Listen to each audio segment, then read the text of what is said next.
whole discussion about the Confederacy and the situation that we find ourselves in now? I think that he's probably not as responsible as people like to give him credit for, at least the media likes to give him credit for, the people on the left like to give him credit for, because these things were in motion.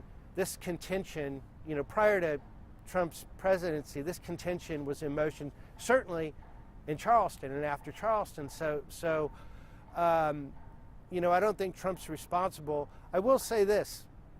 My mother, who's an FDR Democrat, she's 92 years old, voted for Obama, loves Obama, voted for Jimmy Carter, but a little conservative at times. She was born in 1925.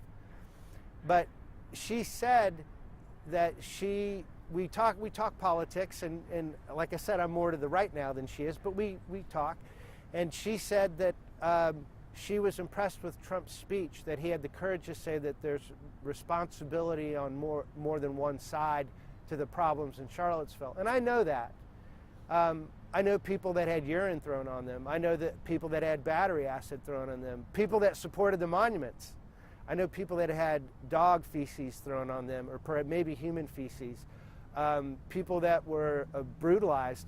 And I do find over time that there's been, I think, an unfairness in the reporting, a simplicity in the reporting, a regurgitation of another news story by another news organization when the individual discussion and detective work has not been done because a lot of people in the media have been lazy.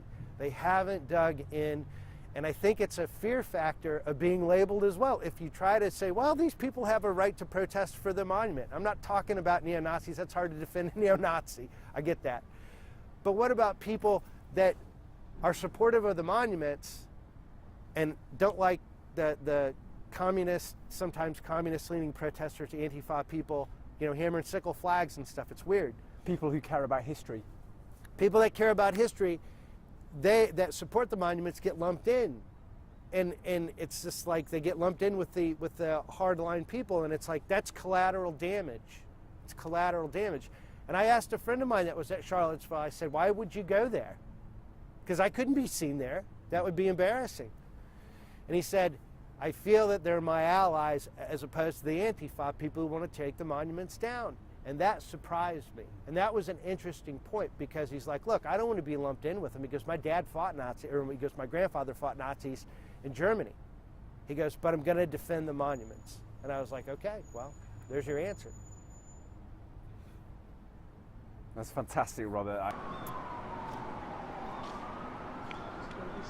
So, sure.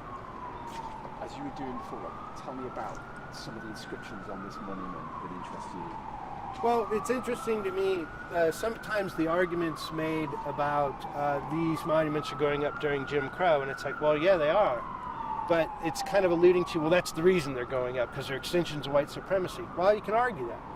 But my argument is the veterans are dying off, and there's an economic effort to raise money by the daughters, the orphans of the soldiers, the sisters that lost their brothers, the mothers that lost their children, by the United Daughters of the Confederacy, to raise money through taffy poles and things like that to get the money to put these monuments up before more of the loved ones die, be the comrades that'll die. And so they're trying to be respectful, I think, prior to the departure and of the veterans. And so they're going up around prior to World War I, a little bit after World War I as well. And I just think it's interesting. Duty done, honor won. The inscription on these things are always interesting to me. Some of them will have more of a pro-Confederate thing. Some of them will talk about fighting for their cause. And what is the cause? The cause, it's very elastic. A lot of people say, well, the cause was the cause of slavery. Well, I think it's more complicated than that. The cause is a broader abstract in a lot of ways. The cause of states' rights, what's the biggest states' right? Right to own slaves? That would be a good argument. But I do think that there's a lot of validity in the idea of states' rights, which, people are talking about states' rights now and they're talking about marijuana legalization.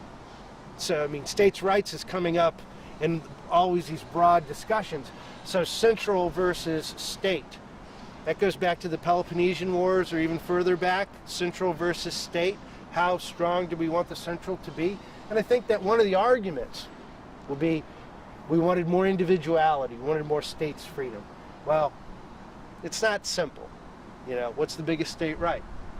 Biggest state right? Slavery. The heroism of the private Confederate soldier, I think that's a legitimate thing. The heroism. Is it always heroism? Is it always glory? When you start really digging into it, there's lots of things that you find that are not heroic in the court-martials of the Confederate soldier. So what it does is it grounds me that this isn't, it's not a shrine necessarily. You know, I look at it with some reverence, but I also question it. You know, is it all heroism? No, it's not all heroism. You'll see a lot of conscription, a lot of guys that won't want to be there. You'll see a lot of desertion. You'll see cowardice. But you'll see also the impressive, I think, legitimate, to some degree, romanticism. You know, leaving your sweetheart, going off to war, fighting for hearth and home, your backyard because the damn Yankees coming down. Is there some legitimacy to that? I think there is. But that's not the complete narrative. I think part of the discussion is what is the narrative, or how much of it is it heroism, or how much of it is glorification, or how much of it is reverence and remorse and remembering loved ones. To me, when I see these things, I don't see glorification, I see sadness. Look at his head bent down, his back hunched over a little bit. He still has his weapon, but he's not holding it up in a defiant manner. It's sitting down on the ground.